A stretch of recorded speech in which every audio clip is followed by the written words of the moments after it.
this is a little update video, pretty much on Halo. Just a news video, I guess.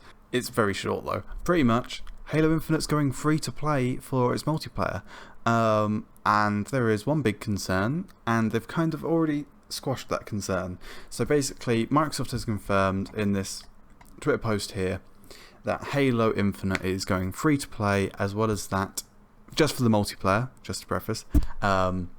And it will be 120 FPS on Xbox Series X, which is nice. Like most next-gen games have already been announced to be 30 FPS 4K, or some will have like a 60 FPS 1080p mode. Seeing the game in 120 FPS, seeing a game that's like supporting that, as well as like Ori and the Will of Wisps as well is also doing 120 FPS, is really cool to see. And even better, if you're a PC player, this game's coming to PC, so you're also going to have free multiplayer there. And if you have xCloud and you've got a laptop or a phone or whatever, you know, Halo Infinite's multiplayer, you're going to need xCloud to play it, but you won't need to have kind of Game Pass or whatever in order to play Halo Infinite through xCloud. Of course, xCloud is going to be included with Xbox Game Pass Ultimate, which includes Xbox Live Gold and Game Pass for PC and Xbox. So that's going to be the biggest deal in gaming, as people like to throw out. It's not really a hot take by this point. I feel like everyone just realizes it's a great deal, like value for money wise. But this is really cool to see. The one thing they've come out and said as well, 343, is that, let me just close that. Is that there's not going to be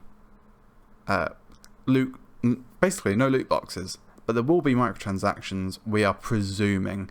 It's currently been rumoured that it's going to be a battle pass system. And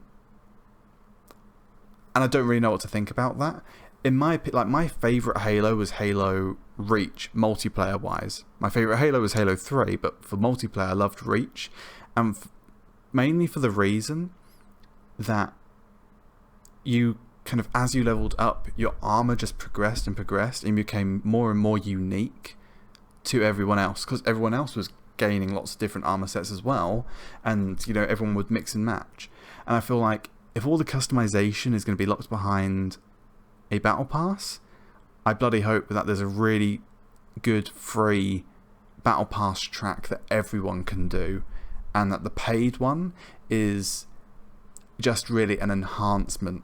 Because I think the biggest thing for this Halo, multiplayer wise and cosmetic wise, is there needs to be a sense of progression, and if there isn't that, then it's going to suck. What is cool though, and worth saying, is that the grapple hook, which I'm still so mixed feelings about, is going to be a battle pickup in Halo Infinite's multiplayer, which means that, you know, it's not, you know, everyone's not going to be flying about the place. So Halo Infinite sounds like it's going to be a lot more grounded, which is a good thing for the multiplayer.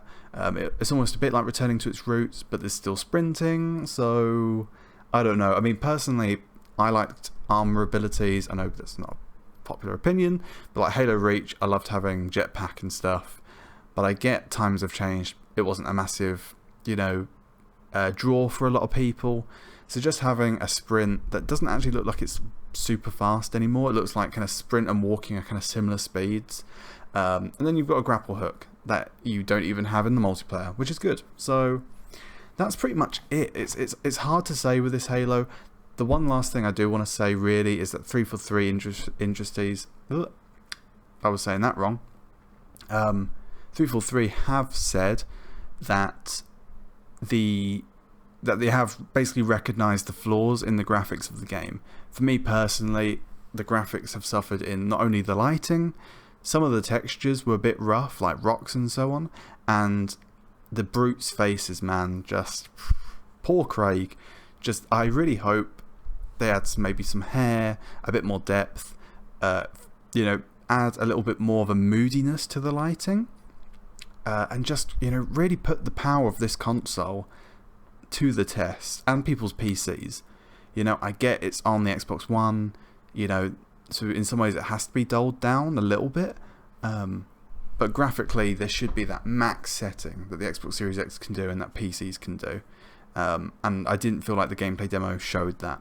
So fingers crossed. 343 said they've recognised it and they're working on improvements. They also said the gameplay demo was one that goes back supposedly all the way to January of this year. Supposedly it was quite an old gameplay demo. It was just one that wasn't very buggy, so it was like supposedly better to show in their opinion. I just hope they sort it out by the time it comes out. Who knows whether they will, but fingers crossed. But that's pretty much it. I want to keep this video short. Thank you for watching, and I'll see you guys next time.